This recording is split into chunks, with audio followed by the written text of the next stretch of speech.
So, got dressed today, but still in bed. I'm like day 4 of this sickness, but at least today I was able to get up. Um, so here's something. Here's some the goods on being a writer, being a ghostwriter, even just being in this business. But really, um, so I've been rejected like 10 times in the past 6 weeks, maybe 8 weeks, 6 weeks, which doesn't sound like a lot to the everyday person. Just imagine like going at like being rejected uh, 10 times for dates, right? Having 10 first dates and they ghost you as a ghostwriter, right? Like, and what I mean by that is like either totally ghosted, like you go through the process of spending time working on their story, putting out a proposal for them. And for me, when I do this, like it's not like bullet points. It's like a full out proposal of like, here's what it could look like. Here's my problem with that. I shouldn't be doing all of that. I fucking over deliver and I over communicate. That's probably to a fault. That's something I'm going to work on, or I'm not going to do anymore, or I'm going to do less of. I'm going to refine. But here's what I've learned. And this is the same thing from the fitness world that I've learned with like diets and exercise and mindset and transformation and wanting people to jump and push the ejector button on their life, right? And like get the fuck out of your life. Like, what the fuck are you doing? Like, you've ever been with like your girlfriend, right? And you're like, why the fuck are you with that guy? Like, I had one of my best friends. She doesn't live here anymore, and she used to just be like, I don't understand why you are with this guy, but I'm here. I got your back. I'm by your side. Like, I support you. And I loved her for that because my other friends would like shun me for it, you know? You could have the best story, and I see that in people, and you have the best story. You have been through so much, and your story is like a movie. Your life is like a movie. And I get, not everybody wants to put that on display.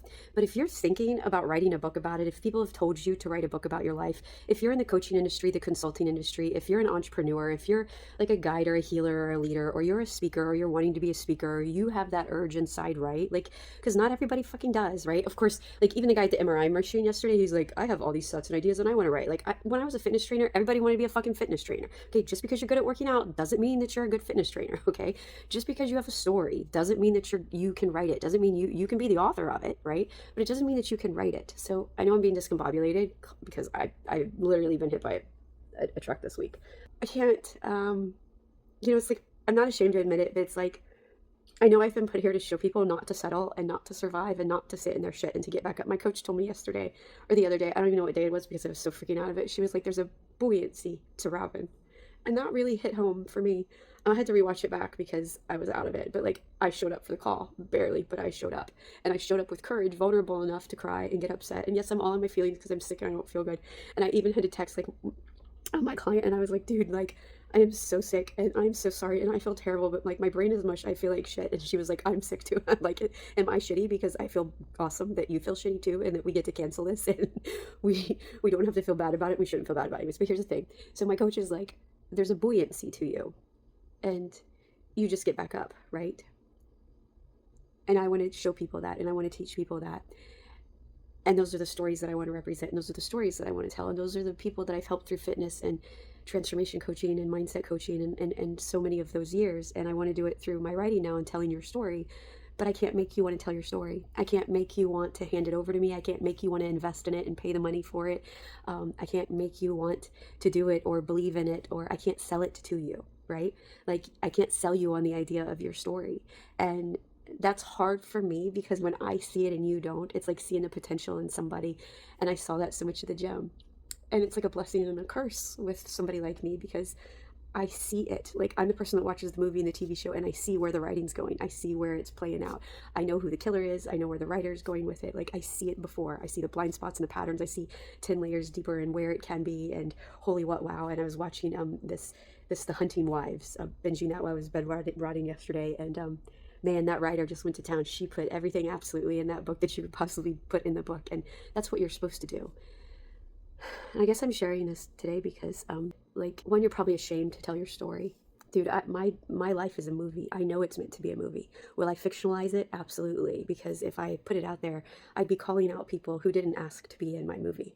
You know, they signed up for it in real life, but they didn't ask for it to be publicized. So of course it'll be fictionalized and it'll be exaggerated and embellished, but that's the fun part about making it fiction. You know, my memoirs, it'll be my version of it, right? But you don't name people. But there's so many different ways that you can write your story and tell your story, and you can decide what gets to stay in and what gets to be left out. You get to decide what the lessons and the transformations are and the perspective, and you get to edit the fuck out of it. But I can't make you. I can't sell it to you. I can't force it on you. I can't when I send out these proposals and these offers to people, like I already have a price point. Like my price point, the baseline, the bare minimum is $15,000. And you understand, I spend about 400 hours minimum working over 9 months working on your story. Do the math. Like just do the math by the hour if you're paying somebody by the hour. That's like the minimum. And you're going up to $45,000, $55,000. So if you're paying that out over a period of 9 months, it's really not a lot of money. But that's not what you're paying for. And if I have to tell you that, you don't get it. You don't get the bigger picture, and you're not my people, and that's fine. But the thing that you are scared most of, and I know that sounds cheesy and cliche, like I'm thinking of one right now. The first time he pushed me up against the garage, I should have left. The first time he put his forearm to my throat, I should have left. But he never left a mark. He never punched me. I should have left, but I didn't. So I could never quite call it abuse, even though it got worse and worse and worse. And then I myself became a little demon. But it was also one of the greatest loves of my life. Imagine that. That's a story. That's a movie. That is a love story between two demons twisted inside and two souls fighting to get out of the tornado of each other. That's a movie.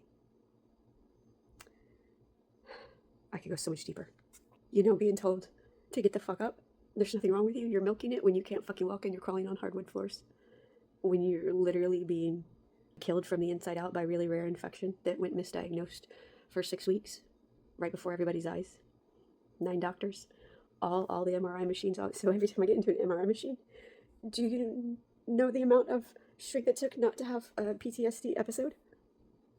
And I know it's just a stupid wrist thing, right? But to lay there in superwoman position, ironically, to not have a panic attack and to I know it sounds silly, and that's what you're thinking right now, but it's not. Those are the stories people need to hear so that they rise up out of their bullshit. So that it's not even bullshit. So they rise up out of their wreckage, out of the adversity. This is the aftermath of adversity. The thing that happened to your child. It's not about your child. It's the thing that you did after it. I just went to my reunion recently. A few people asked about my brother. It's not about my brother. It's about what I've done with my life because of how I had to survive, how I had to live and lead my life as a child and a teenager and a young adult because of the environment I was in. But it wasn't about my brother. Although for years I thought that it was, right? You have a story. You probably have lots of stories. You have probably worked your ass off and you have built a major, or you're working on it, you're working on your business. It's at a good place and, you're thinking about it. This is the next step for you. And you have the 1, 2, 3, 4, 5 bullet points, right? Like you have the idea. You might even have a book title in mind, which is probably not the book title. I'm just going to tell you that right now. I'm going to show a bubble. But like you have the ideas. You're ready. But you need a writer. Pass the baton. You don't have to do it all. I thought I had to be the speaker and the coach and the CEO and the thought leader and have the community and everybody's going to tell you what you think you need to hear. And you don't. Now, if you're a writer, write the fucking book, okay? And then get a developmental editor, which I am a developmental editor too. I am not a copy editor. I am not a proofreader. No, what you're fucking not. Know your lane. The reason I'm a developmental editor and a writer is because that's my fucking jam. I like to make shit up. I like characters. I like the juice. I like the guts. I like to get in there, right? Like when you're making like the dough and the flour and I like to get into the dirt and structure it and weave it together and dig deep. I like the surgery part. I like the blood and the guts and the dirt underneath your nails. I do not like the little details in the fine print. That is not me. That's why we hire that out and we have other people for that. That is why you need to delegate and hire out. That's why you hire personal trainers, why you hire mechanics, that's why you hire a cleaning lady, that's why you hire social media people, that's why you hire, a tutor for your kid to teach them math, right? It's no different than hiring a writer to do your book or a speech writer to do your speech. I do speeches too, but I don't do social media shit. I hate doing my social media shit. I shouldn't say that, but it's the truth. And I'm not going to do dancing fucking reels, and I'm not going to do every now and then I try to do the cutesy shit, but that's not what I'm here for. I'm here to write the story that fucking broke you. When he threw you on the floor and he spit in your face, and you should have left then. But you fell deeper in love when you got into the black car, and you cheated, and you shouldn't have. Even though your marriage was the shit, when you lost trust in all the doctors and you don't trust tests, and good thing you don't, because my x-rays showed nothing. And guess what the MRI showed? The MRI showed shit that the x-ray doesn't show. So you don't trust the medical community. So you're willing to ask questions, and you're willing to challenge authority, and you're willing to stand up for yourself, and you're willing to speak. That's who I am. So I'm not afraid to interrogate and question and see the story and push you to tell the real story. Because if we don't, maybe when she reads about my story, when you spit in my face and all the other things I'm going to write about, even the good shit, or when I was volatile and I was abusive and the demon came out of me, because we all have one. And what if it stops that person? What if it helps that person? But the point being, I can't make you tell your story. I can't sell it to you. In fact, you have to sell it to me.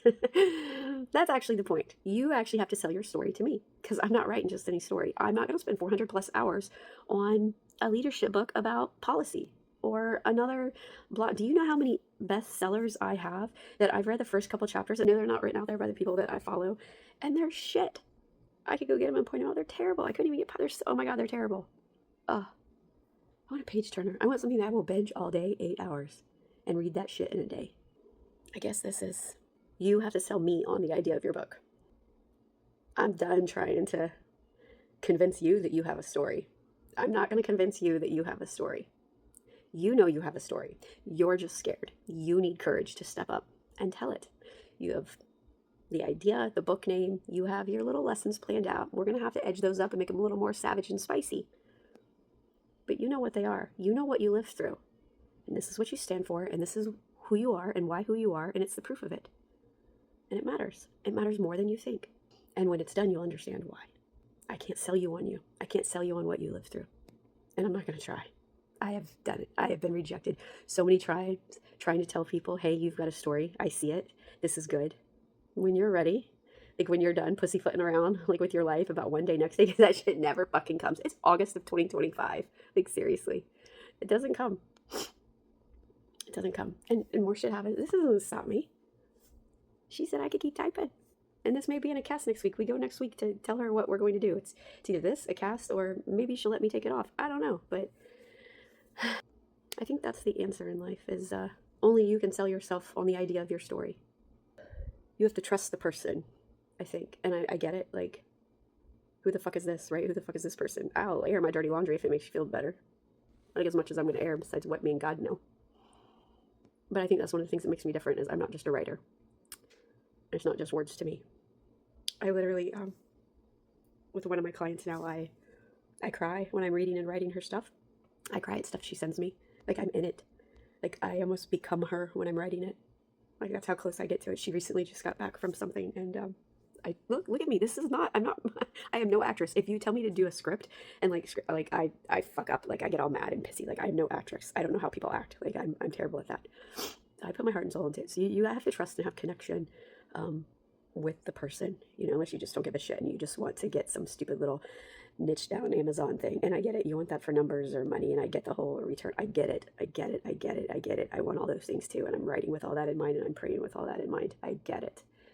Energy, fit, connection. And you got to be ready to fucking go. It's like walking into the Lexus dealership. They're not on you, right? They're not on you like fucking flies, okay? You either walking in and you just know, and you pick out the car, you fucking order it, and they tell you it's going to be on this day, and you either like fucking sign the dotted line and put your little deposit down, and then they tell you when it's going to be here, or you fucking don't, right? It's not like the fucking Ford dealership where they keep calling you and calling you and calling you and calling you and calling you and trying to get you to buy the fucking car, okay? You get going for a couple grand, and you get on a payment plan, and we roll with it, and we work. I work. Anyways, and I'll be honest, getting rejected sucks, right? Because like I want the books, like I want to write, I want to write bestsellers. I want to write these books. I want to put out good work for my clients. I want to put out good work for myself, because their books are my books and their bestsellers are my bestsellers. Like, I want to do this. It's income. It's how I put food on the table for my kids, for myself. It's how I support myself. It's how I live my life. It's my dream. I'm not gonna lie about any of that. It feels good. Getting rejected sucks, but God always protects you, moves you into the right way. But I don't fuck around. I didn't fuck around as a trainer. If you ever train with me, you know, because I'm a mirror and I'm a witness. Now I'm your writer. I will hear you. I will see you. I will write you. I will write you back. But I can't sell you on your story. You already have to be sold into yourself. Peace out.